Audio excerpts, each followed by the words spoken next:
हम लोग revision part शुरू कर चुके हुए हैं, जिसमें हम पत्र डिस्कस कर चुके हैं। ग्रामर के कुछ टॉपिक्स हमने डिस्कस किए हैं। कल हमने कारक खत्म किया था। किसी को कारक में कोई डाउट? मैंने कहा था रिवाइज करना, क्योंकि आपका अब कारक का टेस्ट है। किसी को कोई डाउट हो तो पूछ लो। No doubt? Okay. One more thing, आप लोगों के रिवीजन टेस्ट 14 से शुरू हो रहे हैं। There will be 3 revision test. 14 Feb से शुरू हो रहे हैं revision test. So start preparing. Teachers will be sharing the syllabus and start preparing for the test. Okay? जो कुछ भी रिवीजन के लिए आपको दिया जाता है, please revise it and come with your doubts. Right? कोई डाउट नहीं है किसी को भी कारक में? Online students? ओके। आज हम नेक्स्ट अनुच्छेद डिस्कस करने जा रहे हैं। राइट? अनुच्छेद मीन्स पैराग्राफ। अनुच्छेद मीन्स पैराग्राफ। ओके। अब पैराग्राफ राइटिंग करनी कैसे है पहले मैं ये बताऊंगी आप लोगों को, उसके बाद हम टॉपिक डिस्कस करेंगे। राइट? पैराग्राफ का मतलब होता है बेटा एक सिंगल पैराग्राफ। ये आपकी कॉपी का पेज होता है।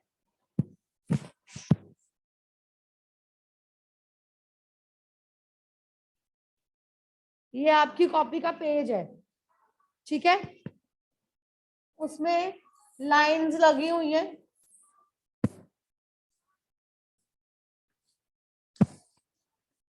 राइट?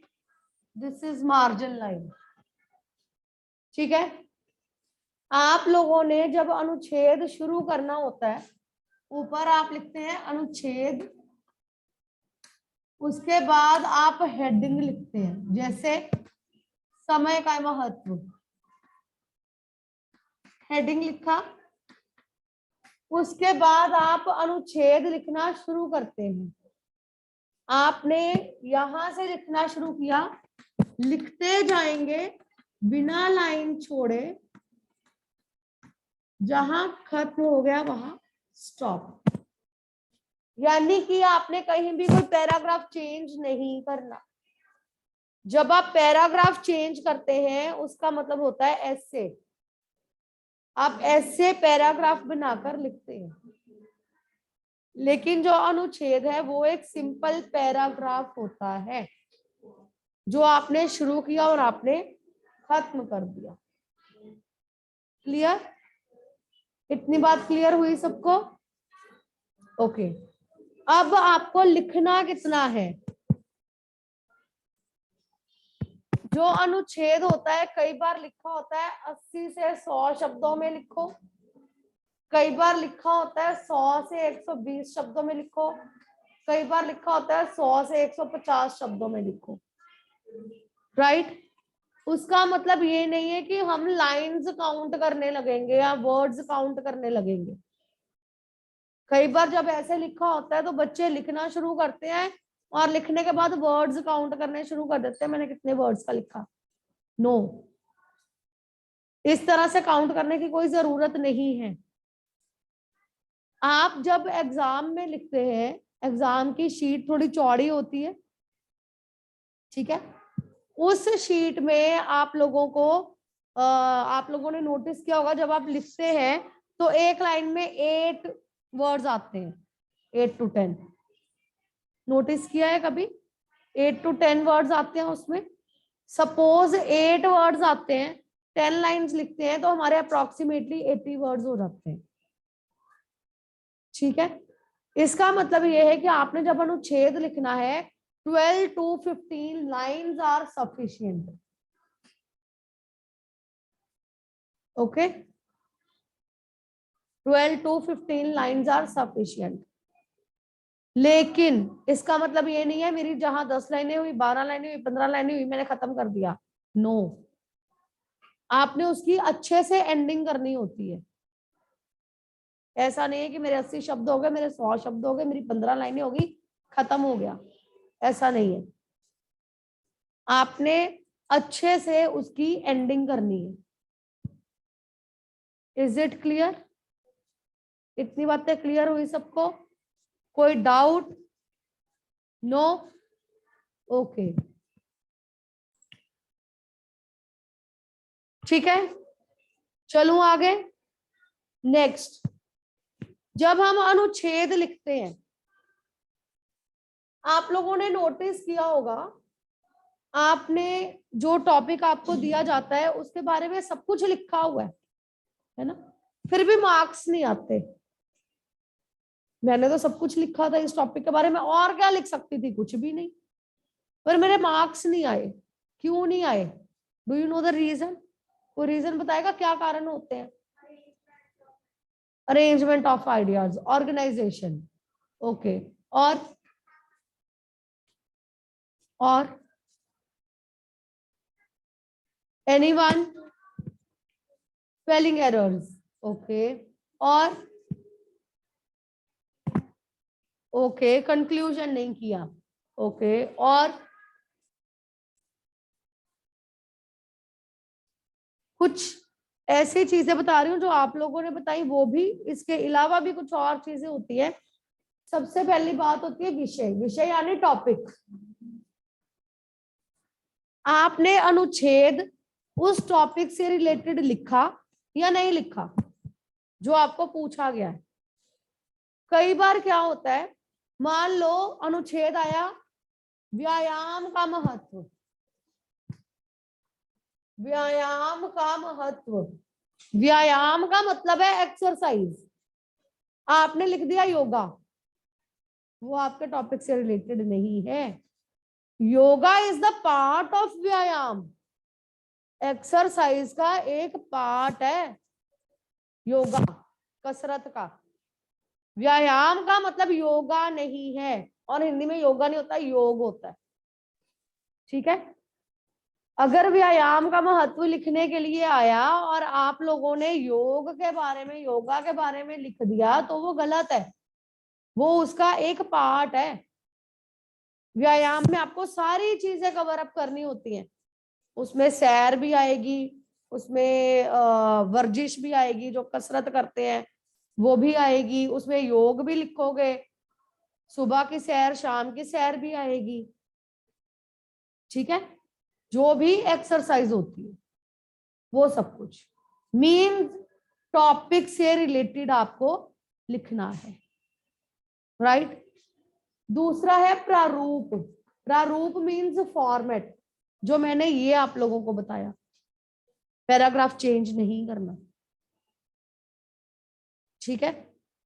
उसके बाद जैसे अर्षिया ने बोला था, ऑर्गेनाइजेशन ऑफ थॉट्स यानी प्रस्तुति। आपने प्रस्तुति कैसे की है, प्रस्तुति में आपका वाला भी पार्ट आ जाएगा, कंक्लूजन, कि उसकी प्रेजेंटेशन कैसी है, जो बातें उससे रिलेटेड लिखी जानी चाहिए थी, क्या वो सारी लिखी हैं या नहीं लिखी। ओके, उसके अलावा आप कुछ लिख रहे हैं, ठीक है, आपने 2 लाइनें लिखी, उसके बाद आपने आगे लिखना शुरू किया, फिर आपको अचानक से याद आया जो मैंने पहले लिखा था उससे रिलेटेड भी लिखना है मैंने, आपने उसके बारे में आगे लिखना शुरू कर दिया, यहाँ एक एरो सा बनाया, साइड पे लिख दिया, एक खूब बड़ा सा एरो लाइन लगाई, नीचे लाकर लिख दिया। नो, वो प्रस्तुति नहीं है। स्टार्टिंग कैसे की है, ऑर्गेनाइजेशन कैसे की हुई है, एंडिंग कैसे की हुई है, ये चीजें इसमें काउंट होती है, राइट। उसके बाद नेक्स्ट इज वाक्य निर्माण। वाक्य निर्माण का मतलब है सेंटेंस फॉर्मेशन। सेंटेंस फॉर्मेशन ठीक है या नहीं है। लोगों को सुबह कसरत करनी चाहिए मैदान में जाकर, क्या ये सेंटेंस ठीक है? लोगों को सुबह मैदान में जाकर कसरत करनी चाहिए, ठीक है। सेंटेंस ठीक होने चाहिए, और एक सेंटेंस दूसरे सेंटेंस के साथ मैच करना चाहिए। कंटिन्यूशन होनी चाहिए। क्लियर? उसके बाद नेक्स्ट इज वर्तनी। वर्तनी मीन्स स्पेलिंग्स। स्पेलिंग्स बिल्कुल ठीक होने चाहिए। अगर आप गलत स्पेलिंग्स लिखते हैं तो मार्क्स कटते हैं। ये पॉइंट्स आप नोट करो साथ साथ में सारे कि किन किन बातों का ध्यान रखना चाहिए। ओके, नेक्स्ट इज शब्दावली यानी वोकैबुलरी। मैं हमेशा आप लोगों को कहती हूँ कि थोड़ा थोड़ा रीड किया करो, ग्रामर बुक्स रीड किया करो, वैसे भी रीडिंग किया करो जिससे आपकी वोकैबुलरी एनरिच होती है। नेक्स्ट इज भाषा यानी लैंग्वेज। हिंदी भाषा का ही प्रयोग करेंगे, पंजाबी या अंग्रेजी भाषा के शब्दों का प्रयोग नहीं करेंगे। अगर आपने कोई लाइन लिखनी है, आपको शब्द नहीं सूझ रहा कि इसको हिंदी में क्या कहते हैं, तो उसको छोड़ दो, कुछ और लिख लो, सिंपल लिख लो, पर गलत नहीं लिखो। क्लियर? ये बातें क्लियर हुई सबको? ठीक है। Online students, any doubt?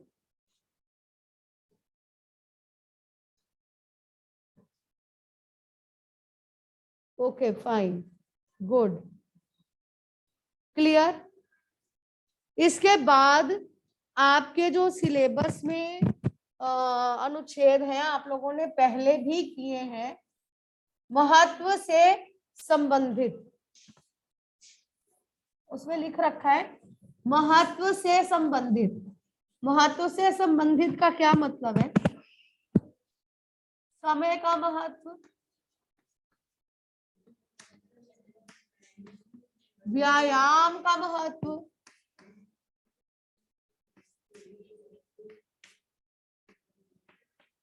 पेड़ों का महत्व,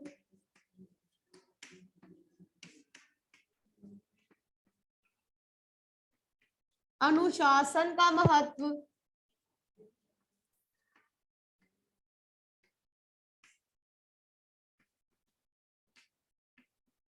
मीठी वाणी का महत्व,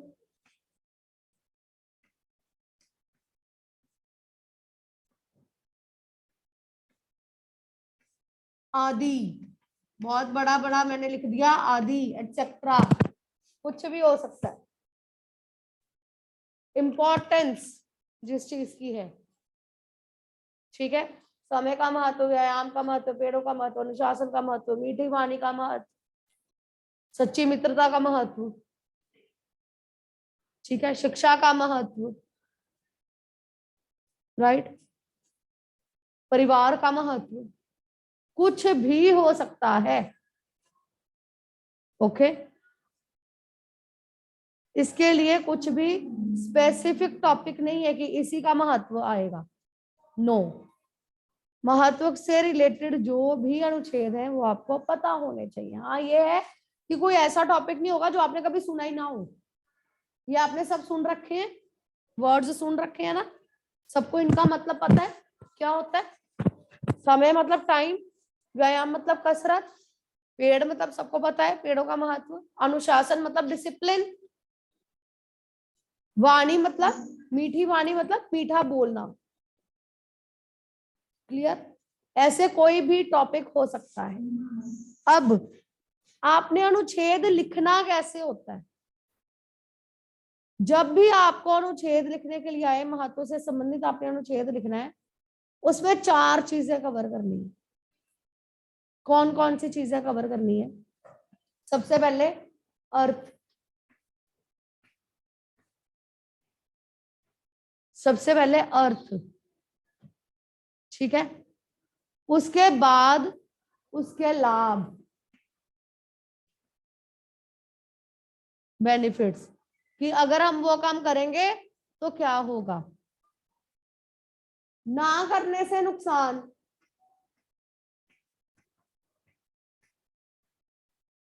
ना करने से नुकसान क्या होगा, ठीक है। उसके बाद विद्यार्थियों को वो काम क्यों करना चाहिए?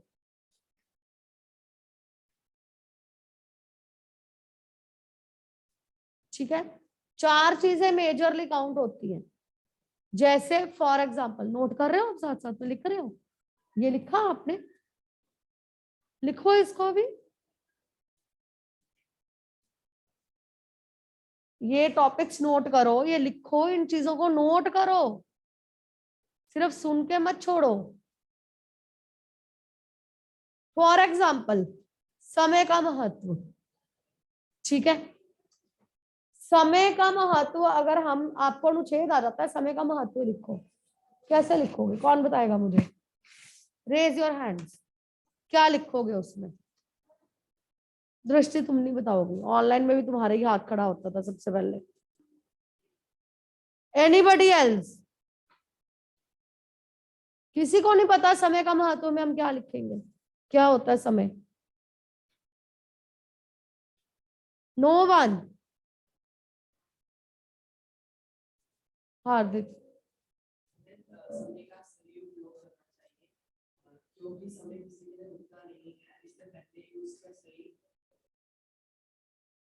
Okay okay, sit. Yes Sanya? समय किसी के लिए रुकता बेटा आपकी नहीं है। आवाज बहुत स्लो है, थोड़ा ऊंचा बोलिए प्लीज। समय किसी के लिए रुकता नहीं है, इसीलिए हमें समय की कदर करनी चाहिए। ओके, और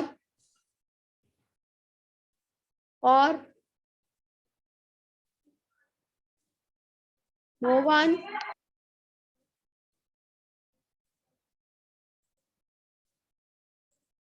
ओके, यस अनमोल?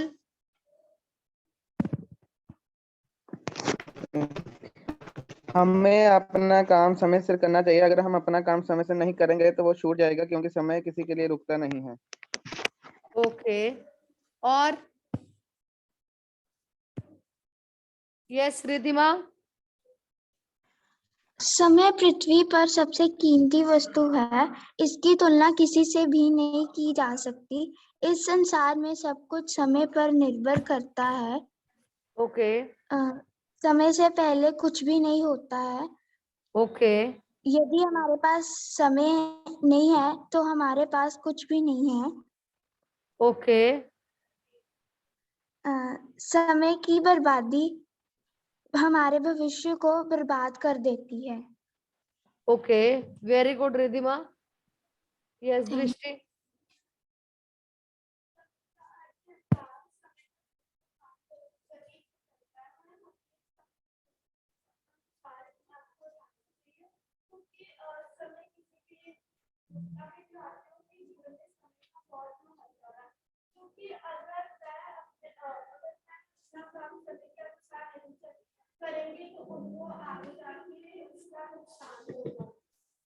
Okay good. यस श्रेया?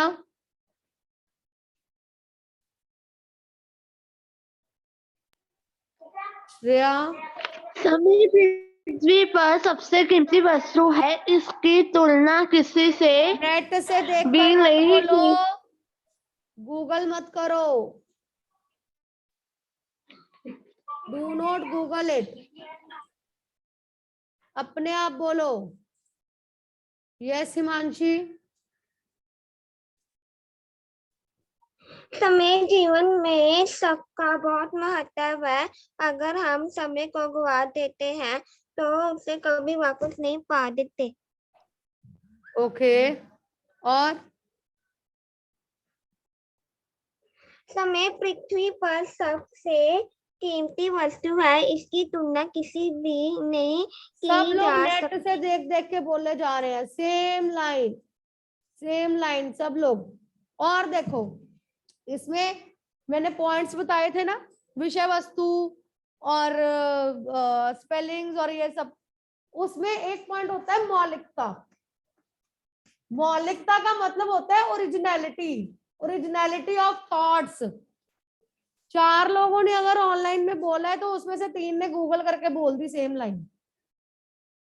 ठीक है, वो सेम नहीं होना चाहिए कि कहीं से पढ़ा सबने, 4 5 6 8 10 लोगों ने सेम वही पढ़ के उसको चेप दिया, लिख दिया। नो, अपने थॉट्स लिखने हैं। Yes Jalshveer. Yes ma'am. Ma'am, समय को इस संसार में सबसे ताकतवर वस्तु कहा जाता है। समय बहुत ही शक्तिशाली है। हम समय को यदि खर्च दें, हम धन को यदि खर्च दें तो वह वापस आ जाता है, परंतु समय कभी वापस नहीं आता। Okay okay, good. जब आप अर्थ लिखोगे तो उसमें ये सारी लाइनें आएंगी, 3 4 जो आप लोगों ने बताई हैं। सबसे पहले हम विद्यार्थियों की बात नहीं करेंगे। सबसे पहले हम ये बात नहीं करेंगे कि अगर हम समय को नहीं अपनाएंगे या उसकी कदर नहीं करेंगे तो हमारा नुकसान हो जाएगा। उससे आगे पीछे क्या लिखोगे फिर? ओरिजिनलिटी खत्म होगी, ठीक है, ऑर्गेनाइजेशन में गड़बड़ हो गई। अगर पहले ही लिख दिया कि हमें समय की कदर करनी चाहिए, यदि समय एक बार चला गया तो वापस नहीं आता, मेरे हिसाब से ये लास्ट में आना चाहिए जब आपने वाइंड अप करना है उसको, ठीक है। स्टार्टिंग में आप बाकी बातें लिखोगे, क्या लिखोगे? उसका अर्थ बताओ पहले। सबसे पहले जो आप लोगों ने बोला, मेरे हिसाब से तुम ऐसे लिख सकते हो, समय का अर्थ है काल। समय का अर्थ है काल। समय लगातार चलता रहता है, किसी के लिए भी रुकता नहीं है। प्रकृति का हर काम समय के अनुसार होता है। समय से सूर्य निकलता है, समय से दिन ढलता है, समय के अनुसार मौसम में बदलाव आता है। हर काम समय के अनुसार ही किया जाए तो वह अच्छा है, ठीक। उसके बाद उसके लाभ बताने शुरू करो कि क्यों समय के अनुसार करना चाहिए। यदि हम समय के अनुसार काम करते हैं तो हमारे सब काम आसानी से हो जाते हैं, हमें जीवन में सफलता मिलती है। यदि हम समय के महत्व को पहचान लेते हैं तो समय भी हमारी कदर करता है। विश्व में जो भी प्रसिद्ध व्यक्ति हुए हैं उन सब ने समय के महत्व को पहचान कर अपना जीवन जिया और अपने जीवन में उपलब्धियां प्राप्त की। कहते हैं कि अब पछताए होत क्या जब चिड़िया चुग गई खेत। उसके बाद फिर उसके नुकसान पे आ जाओ। यदि हम समय से काम नहीं करेंगे तो हमें पछताना पड़ेगा। जो व्यक्ति समय से काम नहीं करते हैं वे जीवन में सफल नहीं हो पाते। सारा समय खेल कूद, इधर उधर बेकार संगति में पढ़कर नहीं व्यतीत कर देना चाहिए। व्यतीत मतलब बिताना, व्यतीत नहीं कर देना चाहिए। उससे और क्या नुकसान हो सकता है फिर वो लिखोगे। उसके बाद विद्यार्थियों के लिए समय का क्या महत्व है। विद्यार्थियों के लिए समय, विद्यार्थियों को समय की पहचान करनी चाहिए। विद्यार्थी जीवन ऐसा समय होता है जब आप अपने सारे जीवन की नींव उस पर रखते हैं। विद्यार्थी जीवन में जो बातें हम सीख लेते हैं वे हमारे साथ जीवन भर चलती हैं। यदि विद्यार्थी बचपन से ही समय के महत्व को समझ लेंगे तो वे अपने जीवन में सफलता प्राप्त करेंगे। एक विद्यार्थी जो सारा वर्ष पढ़ाई करता है समय सारणी के अनुसार, समय सारणी मतलब टाइम टेबल, समय सारणी के अनुसार जो पढ़ाई करता है वह वार्षिक परीक्षा में बहुत ही अच्छे अंक लेकर पास होता है। और जो विद्यार्थी सारा साल खेल कूद में बिता देता है, समय रहते पढ़ाई नहीं करता, उसे बाद में पछताना पड़ता है। ठीक है, इसलिए विद्यार्थियों को समय के महत्व को पहचान लेना चाहिए, समय सारणी के अनुसार अपने काम करने चाहिए, समय नियोजित कर लेना चाहिए। नियोजित मतलब प्लानिंग, समय का नियोजन कर लेना चाहिए, प्लानिंग कर लेनी चाहिए, ताकि भविष्य में किसी प्रकार की परेशानी का सामना ना करना पड़े। उसके बाद वाइंड अप करो। मनुष्य धन कमाता है, धन चला जाता है तो वापस आ जाता है, लेकिन समय एक बार चला जाए तो कभी वापस नहीं आता। इसलिए समय को पहचान कर अपने जीवन में लगातार आगे बढ़ते रहना चाहिए। बस दिस इज ऐसे। मेरे ख्याल से मैंने 150-200 शब्द बोल दिए होंगे, है ना। इतने में आपका अनुच्छेद कंप्लीट। सबसे पहले अर्थ बताओ होता क्या है, उसके बाद उसका महत्व बताना है, उसके लाभ क्या होते हैं, उसके बाद अगर आप वो नहीं करोगे तो क्या नुकसान होंगे, लास्ट में विद्यार्थियों को क्यों करना चाहिए, और उसके बाद वाइंड अप करने के लिए 1-2 लाइंस लिखनी। हुआ क्लियर या नहीं हुआ सबको? ओके। मीठी वाणी का महत्व, 2 मिनट दे रही हूं, जल्दी सोचो क्या लिखोगे।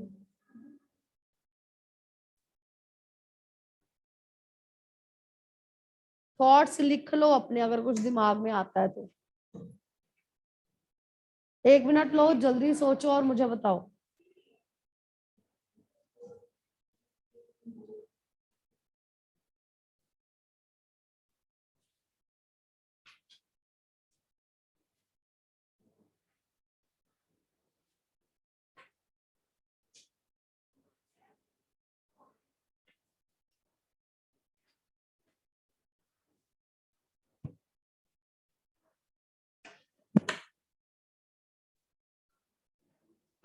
आया कुछ? हाँ जी आर्यन।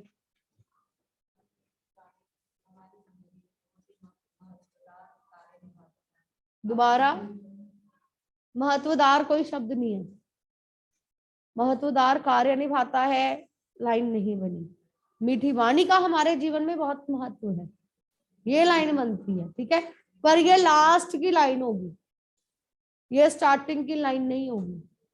स्टार्टिंग में आप क्या बताओगे? मीठी वाणी का अर्थ बताओगे, मीठी वाणी क्या होती है, उसका मतलब क्या है, पहले ये बताओगे क्या मतलब होता है मीठी वाणी का। हाँ, तो आप उसको क्या कहोगे?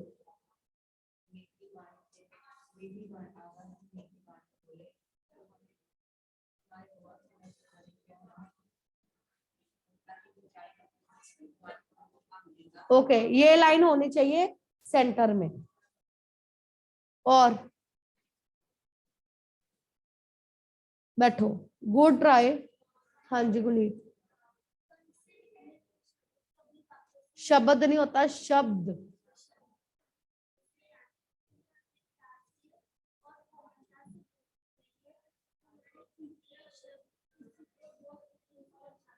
ये आप लिखोगे नुकसान में, कि अगर आप मीठी वाणी नहीं बोलोगे तो क्या होगा, ठीक है। हाँ जी हार्दिक।